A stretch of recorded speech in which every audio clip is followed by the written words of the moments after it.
Ya, misi Bu. Ya, monggo Bu, masuk Bu. Ya, silakan duduk Bu. Ya. Selamat malam Bu, saya Bidan Titi, Bidan Puskesmas Banyuanyar. Ada yang bisa dibantu Bu? Ada Ibu. Ya, gimana Bu, keluhannya apa Bu?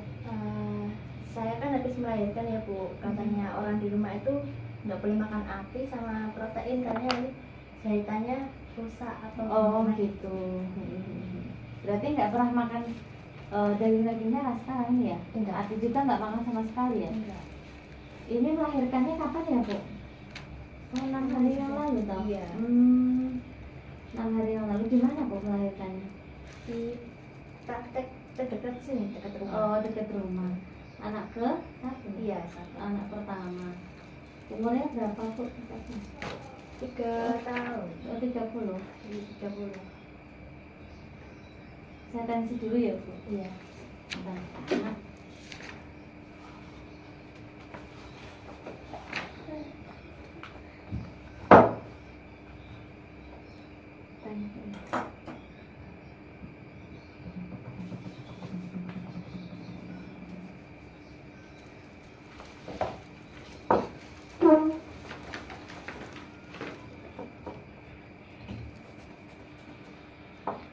Oh, tensinya normal ya Bu, 110/70. Suhunya juga normal, 36 ya Bu. Iya. Oh iya Bu, dari hasil pemeriksaan ini saya minta waktunya 10 menit ya Bu. Nanti di sini jenengan saya jelaskan tentang kebutuhan nutrisi ibu menyusui usia 6 hari. Iya. Terus 10 menit ada waktu nggak Bu? Iya. Bisa ya. Keluhannya tadi apa ya Bu? Tadi nggak boleh makan itu ya, nggak boleh makan daging-daging ya. Iya. Sama sering apa tadi, lelah ya? Iya. Apa? Capek ya? Capek. Sebelumnya kemarin pas pulang dari tempat melahirkan tadi, yang di tempat praktek bidan praktek tadi tahu Bu, udah tahu belum apa aja sih kebutuhan ibu setelah melahirkan atau ibu menyusui? Belum. Oh, belum tahu ya. Jadi Bu, buat ibu postpartum atau ibu yang menyusui itu ada 2 kebutuhan nutrisi. Yang pertama nutrisi buat ibu dan bayi. Nutrisi buat ibu, yang kedua buat bayinya. Kemudian nutrisinya apa aja yang dominan yang diperlukan, yaitu salah satunya protein dan karbohidrat. Kemudian kalau misalnya nutrisinya ini nanti terpenuhi, tercukupi dengan gizi seimbang itu, nanti menunjang ke tumbuh kembang bayi. Jadi bayinya itu bisa berat badannya terus menambah setiap bulannya. Terus mencegah anemia atau malnutrisi pada ibu menyusui. Jadi mencegah HB turun itu tadi ya Bu. Iya. Sama kekurangan nutrisi pada ibu postpartum. Kemudian untuk ibu-ibu yang sudah melahirkan atau ibu nifas, kebutuhan kalorinya, kebutuhan energinya itu untuk 6 bulan pertama terjadi penambahan sekitar 500 kalori per hari. Jadi misalkan itu kan segimana berat badannya Bu, misalkan dengan berat badannya 55, kebutuhan kalorinya sehari misalkan 2500, berarti kan ditambah 500, berarti kebutuhan ibu sambil menyusui bayinya menjadi 3000 gitu. Terus dengan dengan kondisi ibu yang sedang menyusui, pilihlah makanan yang beraneka ragam yang mengandung karbohidrat, protein hewani, protein nabati, sayur dan buah-buahan. Kemudian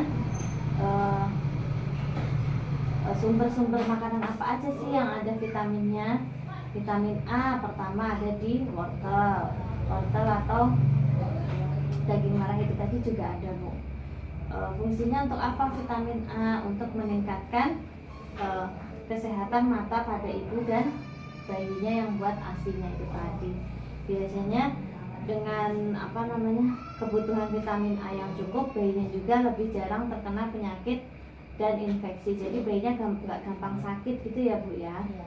Terus kesehatan ibunya juga biasanya lebih cepat pulih setelah melahirkan. Makanya kenapa Bu setelah melahirkan itu kayak kemarin kan dikasih obat tambah darah ya Bu ya. Nilainya berapa? 200.000 IU. Nah, yang warnanya merah. Warnanya merah. Kemudian sumber makanan yang mengandung vitamin A itu apa aja? Ada di telur, hati, mentega, hati sapi atau hati ayam ya Bu, mentega, sayuran yang berwarna hijau dan buah berwarna kuning. Buah berwarna kuning itu contohnya apa tadi? Wortel, tomat sama nangka, itu mengandung tinggi vitamin A ya Bu. Terus kemarin di puskesmas sudah minum obat tambah darah itu ya Bu. Iya. Setelah melahirkan yang 2 itu, Iya. itu kan 200.000 IU, diminum per 12 jam, jadi bisa pagi sama malam itu harus diminum ya Bu, biar nggak nggak kekurangan vitamin A tadi. Terus kebutuhan cairan selama nifas yaitu untuk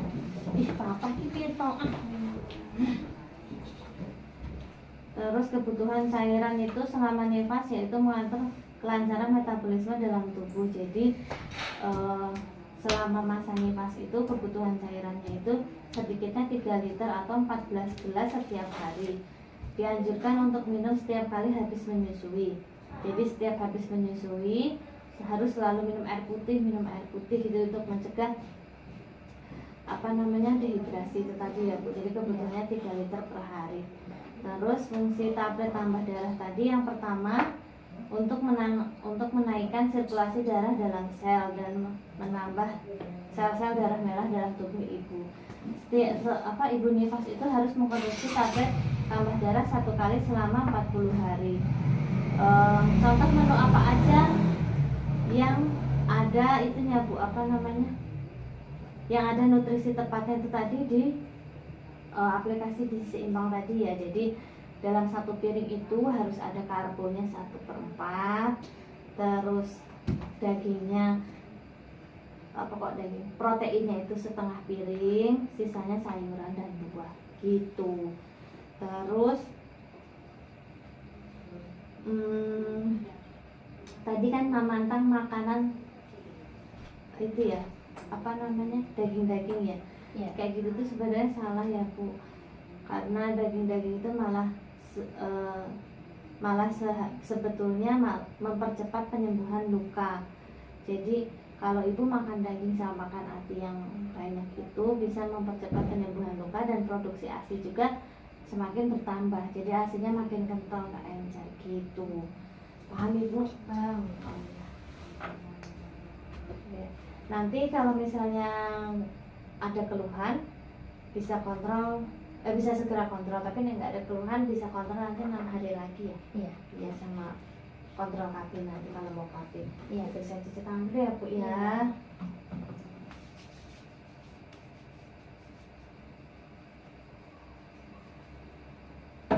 Iya. Ya Bu. Terima kasih. Sehat selalu ya Bu ya. Iya. Ya, sama-sama. Mari. Iya.